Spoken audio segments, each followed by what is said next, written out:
আসসালামু আলাইকুম ওরহমাতুল্লাহ। যে ৮টি আমলে সবচেয়ে বেশি খুশি হন আল্লাহ তাআলা। প্রত্যেক মুমিনের জীবনের একমাত্র লক্ষ্য মহান আল্লাহর সন্তুষ্টি লাভ, আল্লাহর নৈকট্য লাভ। আল্লাহকে খুশি করতে পারার চাইতে বান্দা হিসেবে মানুষের আর কোনো বড় অর্জন হতে পারে না। কিন্তু আল্লাহ তাআলা এমনি এমনি কারো উপর সন্তুষ্ট হন না।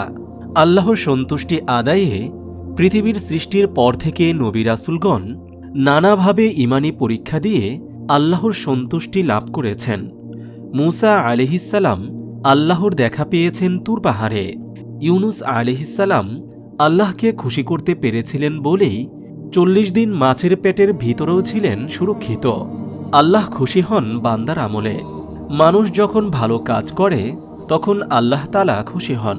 সেই ভালো কাজের মধ্যে কি কি আমল করলে আল্লাহর ভালোবাসা পাওয়া যাবে, পবিত্র কোরআনে তিনি নিজেই তা বলে দিয়েছেন। এমন ৮টি আমল হল: নম্বর ১, ইহসান। শরীয়তের পরিভাষায় ইহসানের ২টি অর্থ আছে। ১, যথাযথভাবে আল্লাহর ইবাদত করা, এবং ২, অন্যের প্রতি অনুগ্রহ করা। প্রথম অর্থ সম্পর্কে হাদিসে বর্ণিত হয়েছে, ইহসান হল তুমি এমনভাবে আল্লাহর ইবাদত করবে যেন তাকে দেখতে পাচ্ছ। তা সম্ভব না হলে এমন অনুভূতি নিয়ে ইবাদত করবে যেন তিনি তোমাকে দেখছেন। দ্বিতীয় অর্থে পবিত্র কোরআনে ইরশাদ হয়েছে, অনুগ্রহ করো যেমন আল্লাহ তাআলা তোমার প্রতি অনুগ্রহ করেছেন। সূরা কসস আয়াত ৭৭। উল্লেখিত উভয় অর্থে ইহসান অবলম্বনকারীদের ভালোবাসার ঘোষণা দিয়েছেন আল্লাহ তাআলা। ইরশাদ হয়েছে, নিশ্চয়ই আল্লাহ তাআলা ইহসান অবলম্বনকারীদের ভালোবাসেন। সূরা বাকারা আয়াত ১৯৫। নম্বর ২, তাকওয়া। তালক ইবনে হাবিব রহমতুল্লাহ আলাইহি বলেন, তাকওয়া হল সওয়াবের আশায় আল্লাহর নির্দেশিত পথে তার আনুগত্য করা এবং তার শাস্তির ভয়ে তার নিষেধ করা বিষয় থেকে বিরত থাকা। পবিত্র কোরআনে আল্লাহ তাআলা বলেছেন, নিশ্চয়ই আল্লাহ তাআলা তাকওয়াবানদের ভালোবাসেন। সূরা আলী ইমরান আয়াত ৭৬। নম্বর ৩, ইনসাফ। বিচার আচারে নিরপেক্ষ অবস্থান গ্রহণ করে যথাযথ ফায়সালা দেওয়া, রাষ্ট্র প্রতিষ্ঠান কিংবা পরিবার পরিচালনায় অধীনদের মধ্যে সমতা ও ন্যায্য অধিকার নিশ্চিত করা। পবিত্র কোরআনে আল্লাহ তাআলা বলেছেন, নিশ্চয়ই আল্লাহ তাআলা ইনসাফকারীদের ভালোবাসেন। সূরা মাইদা আয়াত ৪২। নম্বর ৪, তওবা।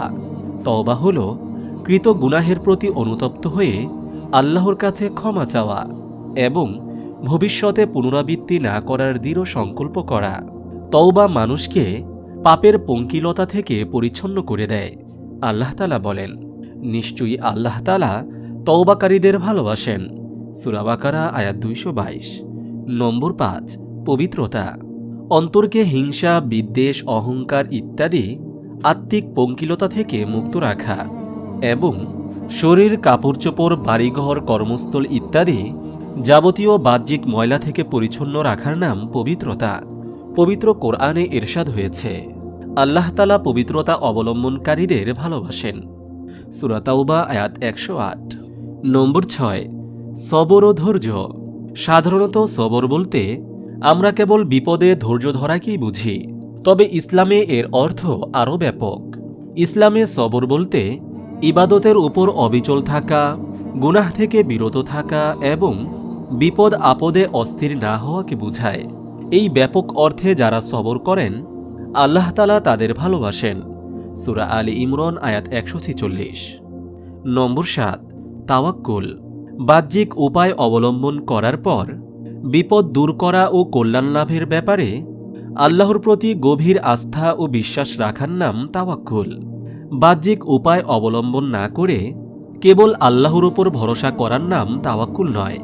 এক সাহাবী দূর থেকে রাসূল সাল্লাল্লাহু আলাইহি ওয়াসাল্লামের সঙ্গে দেখা করতে আসেন। তিনি নিজের বাহন কোথাও না বেঁধে রাসূলের কাছে এলেন। রাসূল সাল্লাল্লাহু আলাইহি ওয়াসাল্লাম তাকে বাহনের ব্যাপারে জিজ্ঞেস করলে তিনি বললেন, আল্লাহর ওপর তাওয়াক্কুল করে ছেড়ে এসেছি। রাসূল সাল্লাল্লাহু আলাইহি ওয়াসাল্লাম বললেন, বরং তুমি সেটি কোনো কিছুর সঙ্গে বেঁধে রাখো, তারপর আল্লাহর ওপর তাওয়াক্কুল করো। পবিত্র কোরআনে ইরশাদ হয়েছে, নিশ্চয়ই আল্লাহ তাআলা তাওয়াক্কুল অবলম্বনকারীদের ভালোবাসেন। সূরা আলী ইমরান আয়াত 159। নম্বর 8, সত্য ও ন্যায়ের জন্য সংগ্রাম। আল্লাহ তাআলা বলেন, যারা আল্লাহর পথে সারিবদ্ধভাবে সুদৃঢ় প্রাচীরের মতো লড়াই সংগ্রাম করে, আল্লাহ তাআলা তাদের ভালোবাসেন। সূরা সফ আয়াত 4। মহান আল্লাহ তাআলা আমাদের সবাইকে ভিডিওতে বর্ণিত আমলগুলো করার তৌফিক দান করুন, আমিন। আপনি যদি এরকম ভিডিও আরও পেতে চান, তাহলে এই চ্যানেলটি সাবস্ক্রাইব করে পাশে রাখা বেল আইকনটি অন করে দিন।